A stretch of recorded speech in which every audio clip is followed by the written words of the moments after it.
നമസ്കാരം. ഉപയോഗിച്ച സാരികൾ വിൽപ്പന നടത്തി ലഭിച്ച പണം പത്തനാപുരം ഗാന്ധി ഭവനിലെ അന്തേവാസികൾക്ക് നൽകി നവ്യ നായർ. ഇൻസ്റ്റാഗ്രാം പേജ് വഴിയാണ് നവ്യ നായർ സാരി വിൽപ്പന നടത്തിയത്. സാരി വിറ്റ് ലഭിച്ച തുക ഗാന്ധി ഭവന്റെ പ്രവർത്തനങ്ങൾക്കായിട്ടാണ് താരം നൽകിയത്. കുടുംബത്തോടൊപ്പം ഗാന്ധി ഭവനിലെത്തിയ നവ്യ നായർ അന്തേവാസികൾക്കായി പുതുവസ്ത്രങ്ങളും മധുരവും കരുതിയിരുന്നു. കൂടാതെ ഗാന്ധി ഭവൻ സ്പെഷ്യൽ സ്കൂളിന് 1 ലക്ഷം രൂപയും താരം നൽകി. എന്നാൽ ഒറ്റത്തവണ ഉപയോഗിച്ച വസ്ത്രങ്ങൾ വിൽക്കാൻ ഒരുങ്ങുകയാണെന്ന് പറഞ്ഞ് നടി നവ്യ നായർ ഇൻസ്റ്റാഗ്രാമിൽ പങ്കുവച്ച പോസ്റ്റ് വലിയ വിമർശനങ്ങൾക്ക് ഇടയാക്കിയിരുന്നു. സാരി വിൽപ്പനയുമായി ബന്ധപ്പെട്ട് തന്നെ കുറ്റപ്പെടുത്തിയവരോട് പരാതിയില്ലെന്നാണ് നവ്യ പറഞ്ഞത്. നിരവധി പേർ നവ്യയെ പിന്തുണച്ചും കമന്റുകൾ ഇട്ടിരുന്നു. പല സാഹചര്യങ്ങൾ കണ്ടായിരിക്കാം ഈ അച്ഛനമ്മമാർ ഇവിടെ എത്തിപ്പെട്ടിട്ടുണ്ടാവുക. പൂർണ്ണമായി ആരെയും കുറ്റം പറയാൻ സാധിക്കില്ല.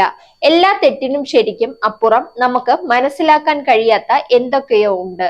അതുകൊണ്ട് തന്നെ ആരെയും കുറ്റപ്പെടുത്തിയില്ലെങ്കിലും അഭിനന്ദിക്കാനും സ്നേഹിക്കാനും നമുക്ക് പറ്റുമല്ലോ. സാരിയുടെ കാര്യം പറഞ്ഞപ്പോൾ ആദ്യം ചിന്തിച്ചത് ജനങ്ങളുടെ അഭിപ്രായമാണ്. ഇവിടെ കൊണ്ടുവന്ന എല്ലാം എനിക്ക് എന്നോടുള്ള ഇഷ്ടം കൊണ്ട് ജനങ്ങൾ സമ്മാനിച്ചതാണ്. ഇനിയും അതിൽ നിന്ന് എന്ത് കിട്ടിയാലും ഞാൻ ഇവിടെ കൊണ്ടുവരും എന്നാണ് നവ്യ നായർ പറഞ്ഞത്. Zag news, Thiruvananthapuram. നേരിന്റെ വാർത്തകൾ നിങ്ങളുടെ വിരൽത്തുമ്പിൽ എത്താനായി സാഗ് ന്യൂസ് ചാനൽ സബ്സ്ക്രൈബ് ചെയ്തും ഷെയർ ചെയ്തും ഒരു ശരിയായ മാധ്യമ നിലപാടിന് നിൽക്കാൻ ഞങ്ങൾ നിങ്ങളെ ക്ഷണിക്കുന്നു.